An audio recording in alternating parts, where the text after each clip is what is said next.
cavity, there is narrowing of the joint space, there is osteopenia around the joint, and you can see there is erosions around the joint space, right? The moment you think of this, patient with erosions, osteopenia, uniform loss of joint space narrowing, and similar features are also seen in the carpal bones. You are going to label it as a case of inflammatory arthritis. Inflammatory arthritis, query rheumatoid, right? So this will be your reporting for this patient. And this can come as a question as well, a clinical question as well, right? So now I'm going to discuss the important, important imaging findings that you are going to see in the X-ray of the hand in these patients. X-ray of the hand in these patients. Okay, characteristic deformity. So the first is flexion at EIP and extension at EIP. So this is known as Autunnere deformity. Autunnere deformity, right? In the second image, guys, we can see that there is flexion at the EIP and extension at the proximal interphalangeal joint. This is known as Swan neck deformity.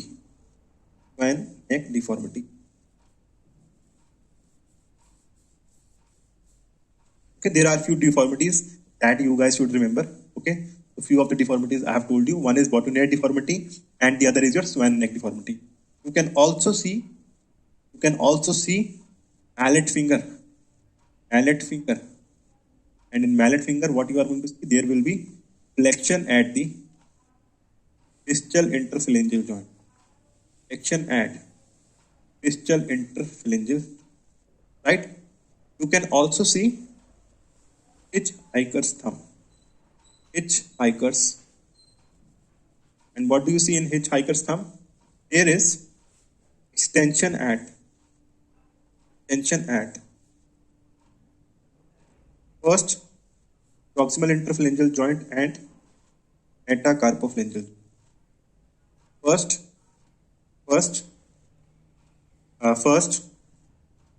proximal interphalangeal joint and your metacarpophalangeal joint, right?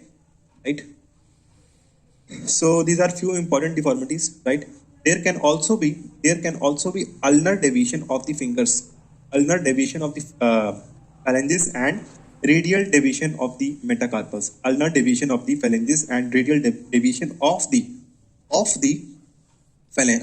metacarpals, and this can give a zigzag deformity. Okay, you should be aware about these named deformities that are seen in rheumatoid arthritis. And because of the erosion that is seen in the carpal bones, destruction in the carpal bones gives a sign that is known as spotty carpal sign. So too many names, guys, right? So let me just revise it for you. When there is extension at the proximal interphalangeal joint and flexion at the DIP, this is known as Swan neck deformity. The opposite thing, flexion at proximal interphalangeal joint and extension at DIP is known as Bottonniere deformity. Isolated flexion at DIP is mallet finger. Then extension at proximal interphalangeal joint and metacarpophalangeal joint is hitchhiker's thumb. Destruction of the carpal bone gives a sign that is known as your spotty carpal sign, right? So this is one very beautiful table that will show us the pathological features, and corresponding to the pathological features, what are the imaging findings that we are seeing, right? Let us have a look. So synovial edema and effusion will result in periarticular soft tissue swelling in the patient, right? Cartilage destruction by pannus, that is your synovial membrane proliferation. It will result in uniform loss of joint space. Pannus eroding in the bare area. Bare area is that area where you are not going to see the articular cartilage.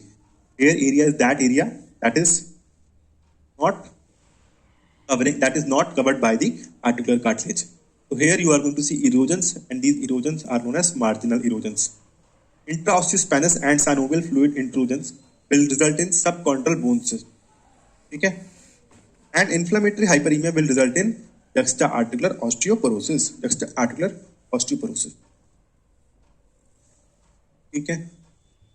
Now, guys, you must have seen, if ever you have come across a patient with rheumatoid arthritis, they can sometimes be seen wearing a neck collar. Why? Why? Because rheumatoid arthritis can result in atlantoaxial instability. Rheumatoid arthritis can result in atlantoaxial instability, right? So why is this atlantoaxial instability occurring? Atlantoaxial instability occurring. In this atlantoaxial instability, there is erosion of the tens of the axis vertebra, odontoid process, erosion of the odontoid process of the axis vertebra. And when there is erosion of the odontoid process of the axis vertebra, this is the odontoid process, and there is erosion of the odontoid process, right? Which can be seen in patients with rheumatoid arthritis, right? So this is the rare involvement of knee joint in a patient with rheumatoid arthritis, in which you can see uniform loss of joint space narrowing, and there are juxta-articular erosions which can be seen in the patients. Juxta-articular erosions can be seen in patients. Now, guys, talking about ankylosing spondylitis. So, the most common joint, the most common complaint that these patients will come with, okay, so they will come with history of back pain. Young patient coming with complaints of back pain, right? And what you will see, you will get an X-ray of the pelvis will be done for these patients. An MRI of the sacroiliac joint, SI joint will be done for these patients. So this ankylosing spondylitis, it is going to involve your SI joints. SI joints will be involved, right? And then there will be involvement of the enthesis within the spine. What do you mean by enthesis? Enthesis is the anatomic zone of transition of ligament or tendon with the bone, right? So wherever your interspinous ligaments are getting attached, those points will be affected by this ankylosing spondylitis. What does ankylosing mean? Ankylosing means fusion. Okay, so you will see fusion of bones in this arthritis. So let us see what are the imaging features that you will see in case of ankylosing spondylitis. So the most characteristic feature is sacroiliitis. So there will be inflammation of the SI joint. So guys, this inflamed SI joint, okay, it will occur in three stages. So this inflammatory process can be explained in three stages. Stage one is when there is just haziness of the SI joint. There is haziness that is seen in the SI joint, right? The second stage, you will see that there will be erosion. Erosion will be seen. Erosion and sclerosis. Will be seen in the second stage. Erosion and sclerosis is taking place in the second stage of ankylosing spondylitis. And in the third stage, what we are going to see, there will be fusion. No joint space is seen. No SI joint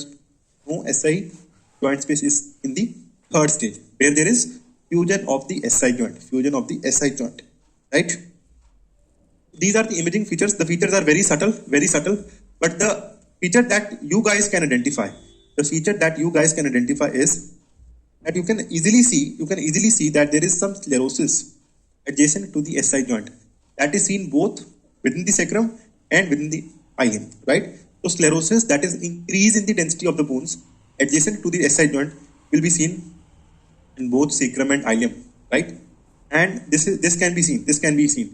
And if we talk about MRI, what are the imaging features that you are going to see in MRI? This include edema of the SI joint. If you will do a stir sequence for the SI joint, you will see hyperintensity is adjacent to the SI joint. Hyperintensity will be seen adjacent to the SI joint, right? So this was about the features of sacroiliitis seen in ankylosing spondylitis.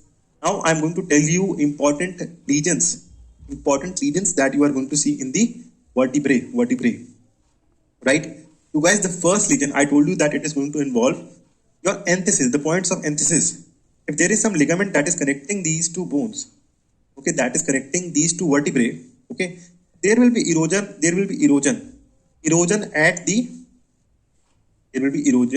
at the site of insertion. And when there is erosion of the margins of the vertebra, this is known as Romanus lesion.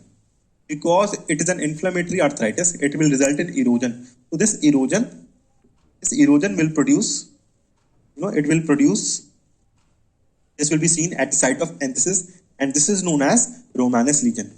When there is healing of this Romanus lesion, healing of this erosion, it will heal by sclerosis. And you will see that at the site of area of erosion, you will see sclerosis. And this is what is known as shiny corner sign.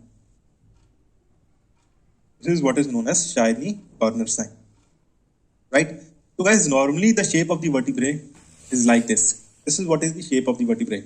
When we look from the side view, when we look at the sagittal view of the vertebrae, when there will be erosion of the margins of the vertebrae, these vertebrae will become barrel shaped.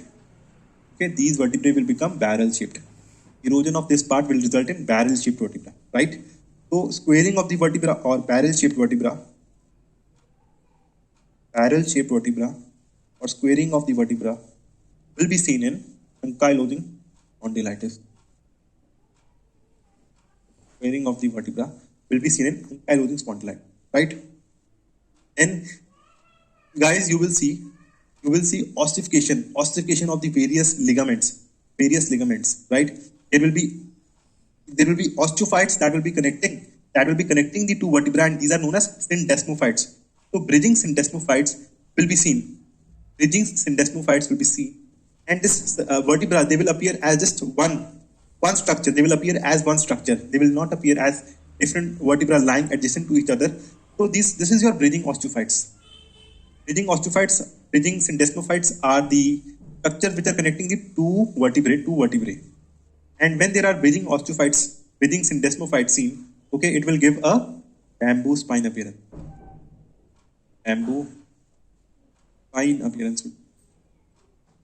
Ankylosing. This will happen in the later stages. Right? What we have studied. So initially there will be erosion of the vertebra, erosion of the ends of the vertebra. This will give a sign that is known as Romanus lesion. When this Romanus lesion will heal by sclerosis. This will give a shiny corner sign. When the erosion is taking place in the anterior margins of the vertebra, okay, there will be squaring of the vertebra, and this squaring will give a barrel shaped. So initially there will be squaring of the vertebra, and then they will have a barrel shaped appearance, right? And bridging syndesmophytes will give the bamboo spine appearance, right? So this calcification of the interspinous ligaments, will give an appearance that is known as Bragger sign.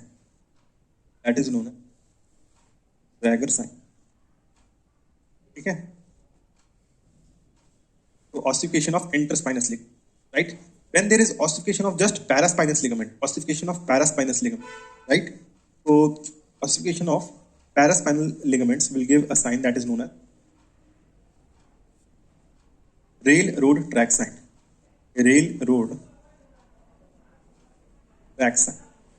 When there is ossification of just the paraspinous ligaments, it will give a sign that is known as railroad track sign, railroad track sign.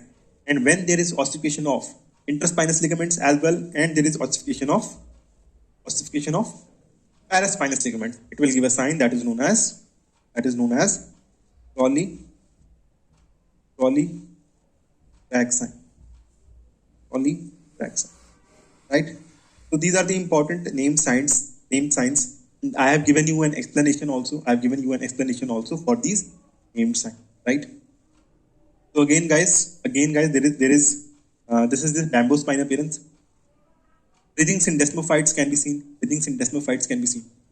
Because because of the bridging syndesmophytes, these vertebrae become very stiff. Okay, any movement in these vertebrae, it can result in fracture of these syndesmophytes. Okay, so fractured syndesmophyte, it is going to give an appearance that is known as carrot stick vertebra. Carrot stick vertebra. Okay, another named appearance. Okay. Guys, have a look at this X-ray. What are you able to see? You guys must be able to see that there is some sclerosis. A sclerosis can be seen in the iliac bone on either side, right? But there is no sclerosis seen on the sacrum, in the sacrum, right? So sclerosis is seen in the iliac bone, but sclerosis is absent in the sacrum. And if you look at the SI joint, okay, the joint space is preserved.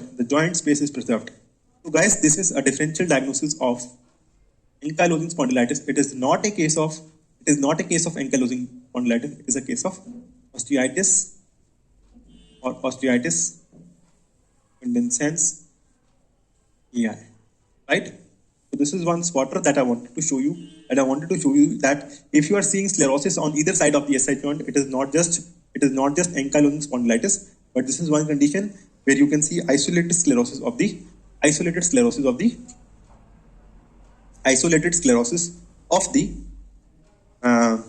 ilium bone can be seen. Right? Now let us look at the imaging features, okay, of psoriatic arthropathy. Right? In psoriatic arthropathy, you will see marginal erosions. Will be seen, and along with that there will be periostitis.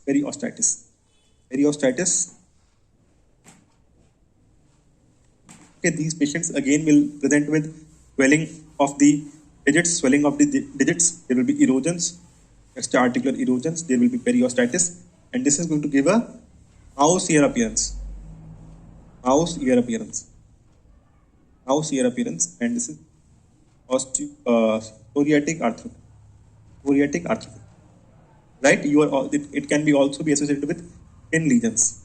This will be associated with skin lesions as well. Right? And if we talk about erosive arthropathy, what are you going to see in erosive arthropathy? If you look at this joint, okay, there is erosion in the central part of the joint. Right? Erosion in the central part of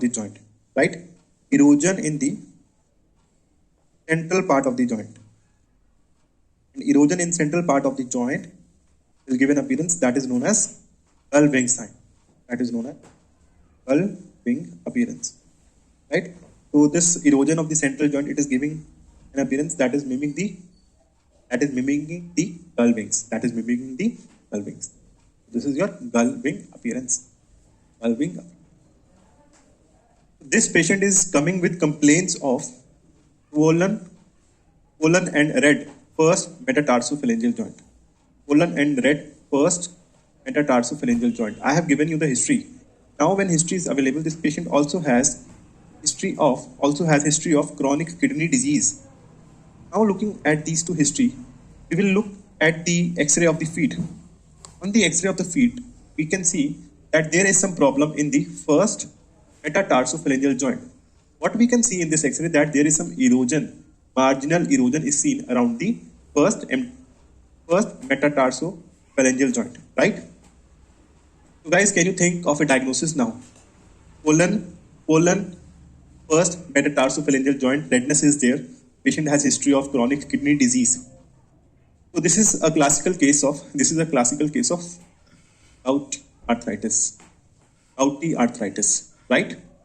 So, what is the pathophysiology in these patients? What is the pathophysiology in these patients? So, guys, in gout arthropathy, it is occurring because of hyperuricemia.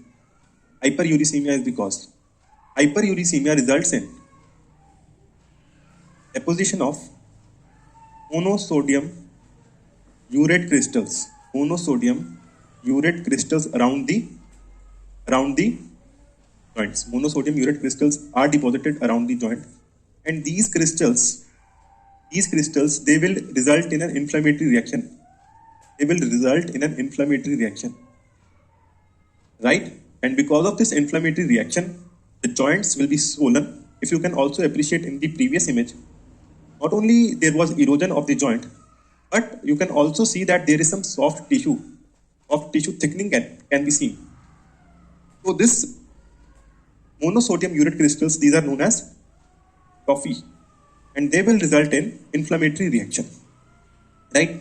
And this hyperuricemia can be due to two causes. It can be primary can be seen in patients of chronic kidney disease, right? It can be seen in patients with obesity, hypertension. Secondary causes can include your myeloproliferative disorders, in which there is increased production of uric acid. Then even excessive exercise can result in increased production of uric acid. Hyperuricemia will result in production of monosodium urate crystals, and monosodium urate crystals will result in an inflammatory reaction. The most common joint is the first metatarsophalangeal joint, right?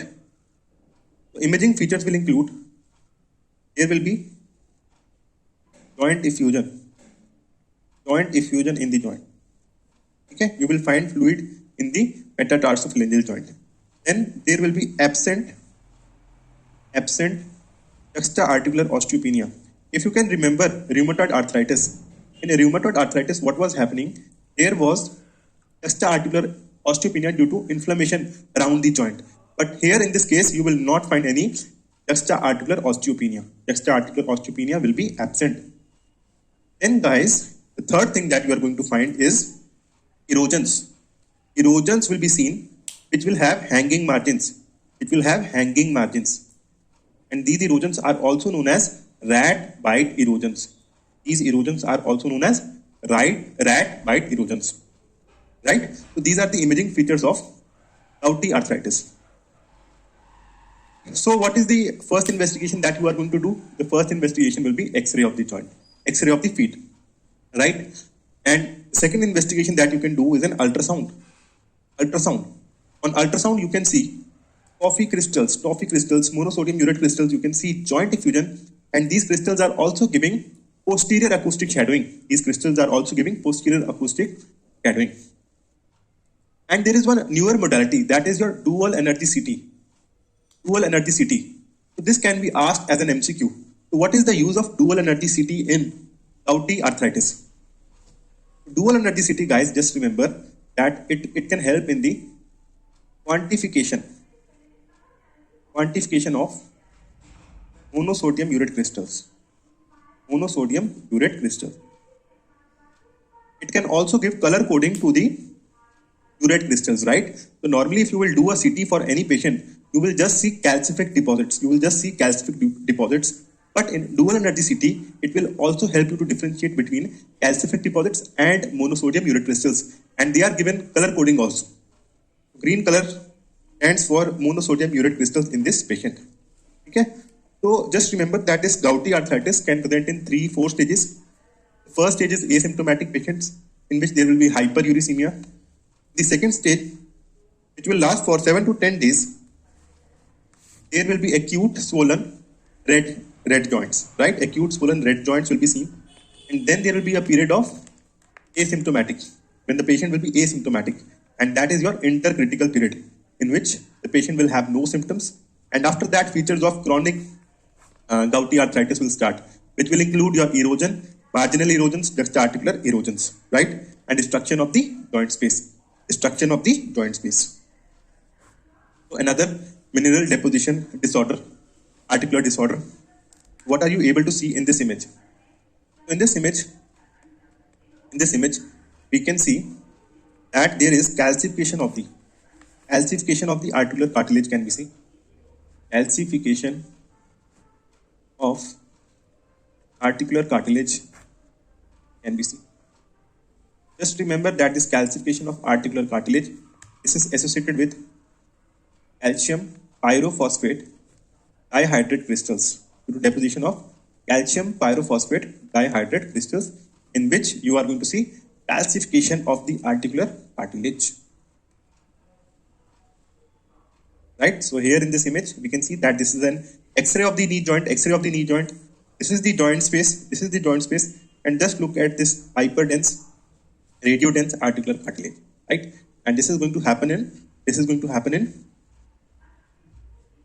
calcium pyrophosphate dehydrate crystal deposition, that is also known as pseudo gout. That is also known as pseudo gout, right? So coming to another patient, okay, this patient has history of diabetes mellitus, right? He has no sensation in the feet. And what are we able to see? This is the elbow and this is your shoulder, right? So in the feet, we can see that there is destruction of the phalanges. You are not able to see phalanges. Here in this image, we can see that there is destruction of the head of humerus.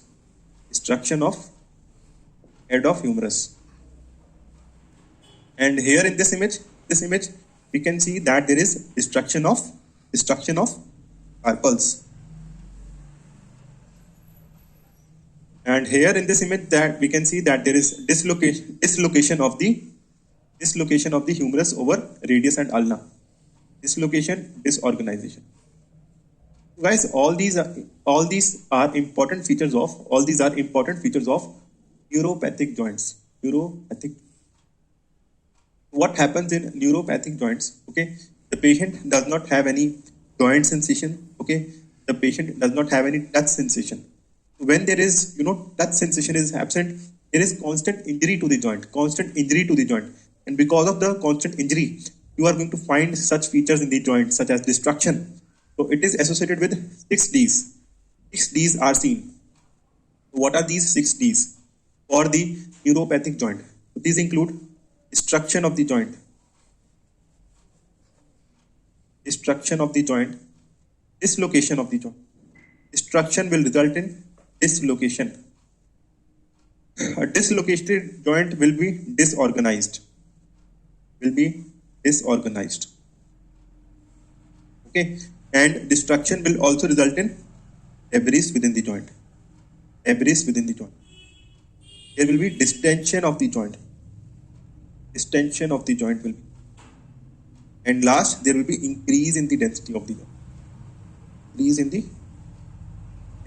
joint. Right? So all these are important imaging features of neuropathic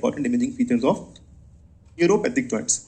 It is associated with abnormal pain and proprioception, right? Associated with diabetes mellitus, in which there is peripheral neuropathy, because SACD, AS dorsalis, Tyring's formation, right? So all these cases, they will have disturbed joint sensation, touch sensation, which will result in constant injury to these joints, constant physical stress to these joints, and these are the features that you are going to see, right? What is happening? So this patient, came with history of knee joint pain, and there is also history of joint locking. You do an X-ray of the knee for this patient. X-ray of the knee was done. What are you able to see? Multiple calcific deposits are seen around the joint. These are your loose bodies. So guys, these multiple calcific deposits around the knee joint, these are your loose bodies. And this is seen in a case with synovial chondrometaplasia.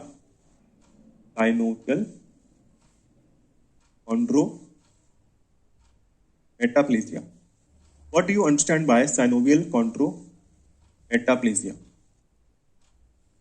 So it means that synovial tissue, there is metaplasia in the synovial tissue, And this synovial tissue, what it will do, it will start producing synovial tissue, it will start producing cartilage. It will start producing cartilage. Okay, so basically what is happening, synovial tissue starts producing cartilage, and this results in multiple loose bodies around the knee joint. And this is the case of synovial chondrometaplasia, right? This can be seen around the shoulder as well, around the hip joint as well, around the shoulder, around the hip joint.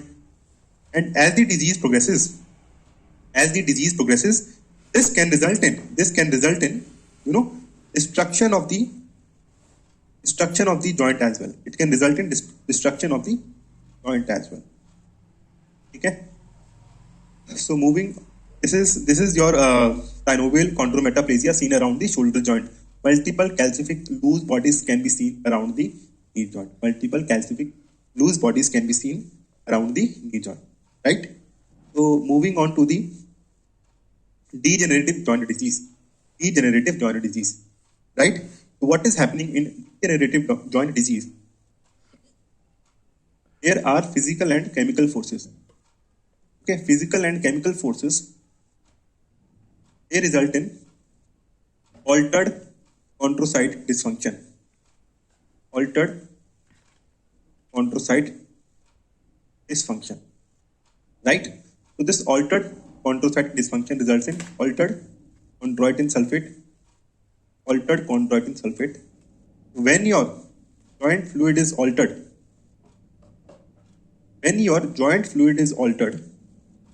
okay, it results in fissuring in the joint.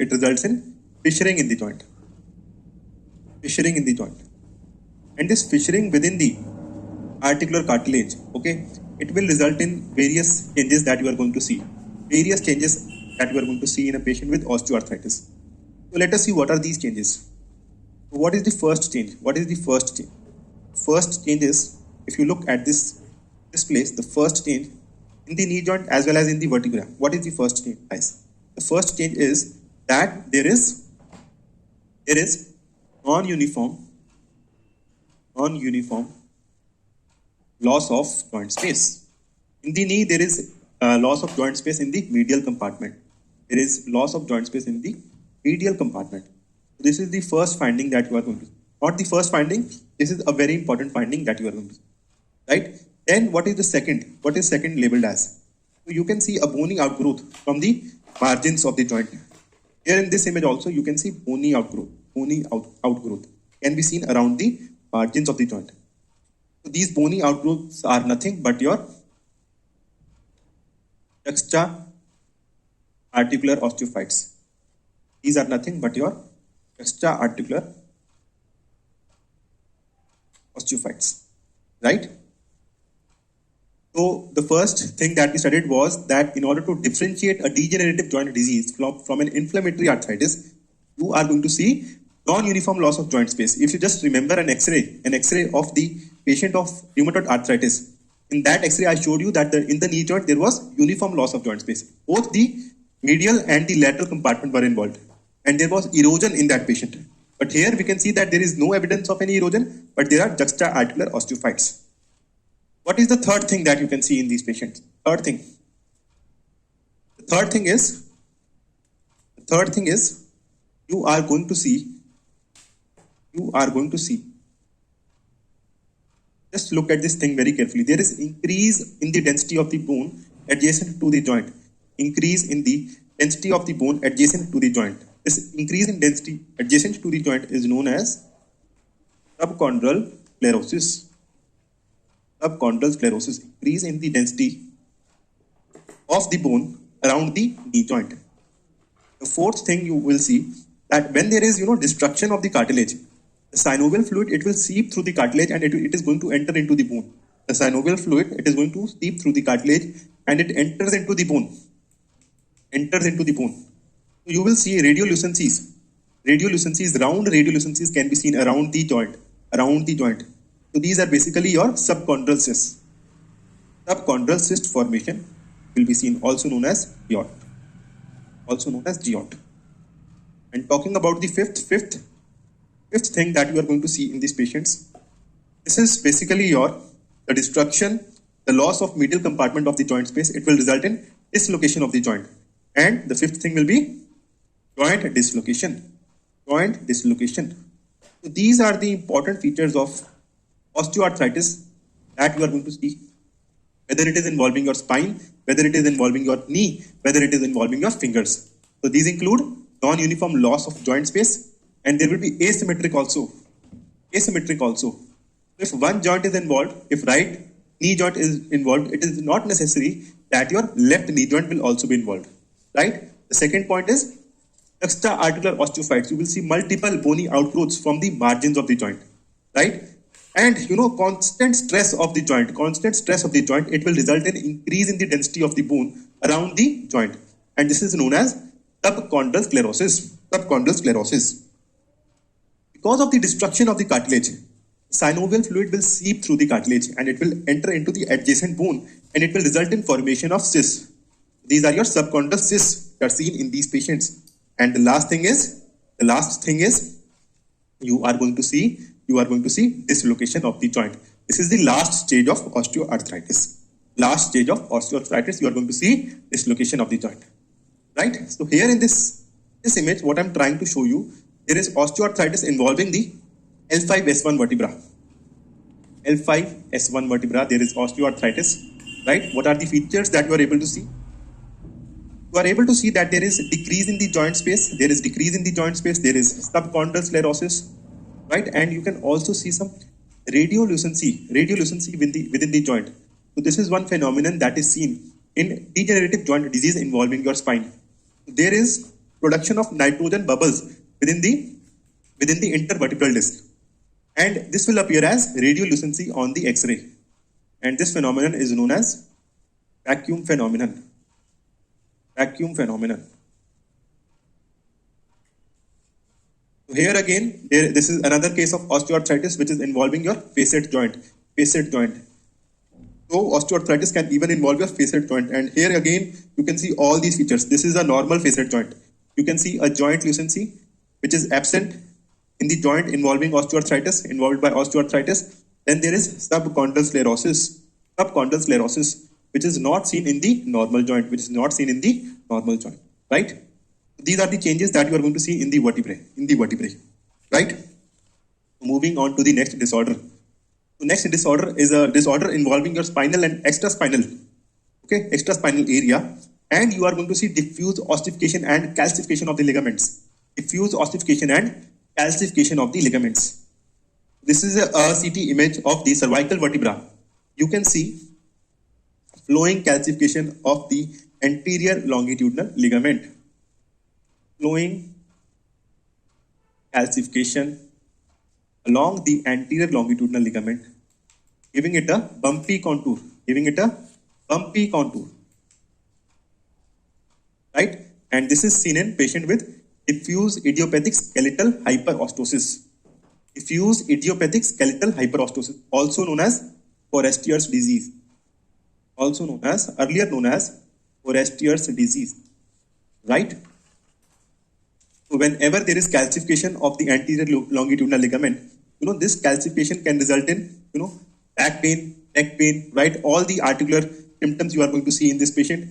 Then this flowing calcification, it can also result in dysphagia to the patient. So these patients can also present with dysphagia, right? So what are the imaging features? Imaging features include that there will be flowing calcification in at least 4 contiguous vertebral segments. There will be flowing calcification, and the joint space will be preserved. And this joint space is lost in the case of osteoarthritis. But in diffuse idiopathic skeletal hyperostosis, you will see that joint space is preserved. And this calcification of the ALL, right? It gives an appearance that is known as your dripping candle wax appearance, right? So the most common involvement is that of cervical vertebra. Cervical vertebra are the most common involved, and the most common to fracture are your thoracic vertebra. Thoracic ALL calcification is most likely to fracture. right? So moving on to another case. So this is a Japanese disease. This is more common in Japanese population. Japanese population, right? The patients again come with complaints of neck pain, radiating to arm. Okay, so basically, you are seeing changes of myelopathy in these patients. Changes of myelopathy in patients. What are you able to see on the lateral X-ray? Lateral X-ray of the spine. On the lateral X-ray, guys, you can see that there is calcification of the posterior longitudinal ligament. This calcified posterior longitudinal ligament, it is going to decrease the space in the spinal canal. When the space in the spinal canal decreases, it is going to compress the spinal cord and it is going to result in patient presenting with neck pain. Okay, the pain can radiate to arm also, right? So this disorder is known as ossified posterior longitudinal ligament. Ossified posterior longitudinal ligament, right? Most common involvement is that of cervical spine, and it is a Japanese disorder, right? So guys, this was all about your arthritis, right? So let me just summarize it for you. So we divided the arthritis into various types. So first we discussed about the inflammatory arthritis. Inflammatory arthritis was further divided into seropositive and seronegative. Within the seropositive, it was rheumatoid arthritis. What were the most important features of rheumatoid arthritis? It was erosions, juxta-articular erosions, juxta-articular osteopenia. There is synovial proliferation, which is going to decrease the joint space also. It is going to erode the joint space also, and there will be osteopenia around the joint, right? And what are the features that you are going to see in the fingers of the hand in a patient with RA? You are going to see botulinian deformity, swan neck deformity, hitchhiker's thumb, mallet finger, right? Zigzag deformity will be seen in these patients. Then after that, we discussed about the seronegative arthritis. Within the seronegative arthritis, it was your ankylosing spondylitis. Ankylosing spondylitis, the patient is going to present with back pain, right? And there will be features of sacroiliitis, in which there will be increase in the density around the sacroiliac joint. There will be sclerosis around the sacroiliac joint. And what are the features that you are going to see in the vertebrae?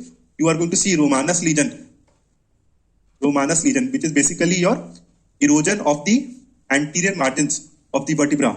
It heals with sclerosis known as tiny corner appearance. And there is squaring of the vertebra, which gives a barrel-shaped appearance of the vertebra. The calcification of the paraspinous ligaments gives an appearance that is known as your railroad track appearance. Calcification of interspinous ligaments is known as dragger sign. Then you also get bamboo spine appearance in these patients. Bamboo spine appearance, right? We discussed about psoriatic arthritis. Another seronegative was psoriatic arthritis, in which you are going to see house ear appearance in the fingers of the hand. In erosive arthritis, you are going to see central erosion, giving a gull wing appearance, right? So this was about your inflammatory arthritis. Then we discussed about the metabolic arthritis, that is your gouty arthritis. In gouty arthritis, you are going to see erosions. Rat bite erosions can be seen in the first metatarsophalangeal joint. Rat bite erosions that will be associated with joint swelling and redness. Right? Then you are going to see pseudogout. In pseudogout, that is your calcium pyrophosphate dihydrate deposition. You are going to see calcification of the cartilage. Calcification of the cartilage can be seen. Okay, calcification of the joint cartilage will be seen. And we discussed about osteoarthritis. 5 features of osteoarthritis, right? Subchondral sclerosis, joint space narrowing, subchondral cyst, and dislocation, and you are going to see juxta-articular osteophytes. And in dish, there was calcification of the anterior longitudinal ligament. In last, we discussed OPLL, where there is calcification of the ossified, there is calcification of the posterior longitudinal ligament. Thank you guys. I hope this lecture of arthritis, it is not going to help you in the main exam, but whenever a patient is coming to you with complaints of joint pain or joint swelling, you will be able to make the correct diagnosis.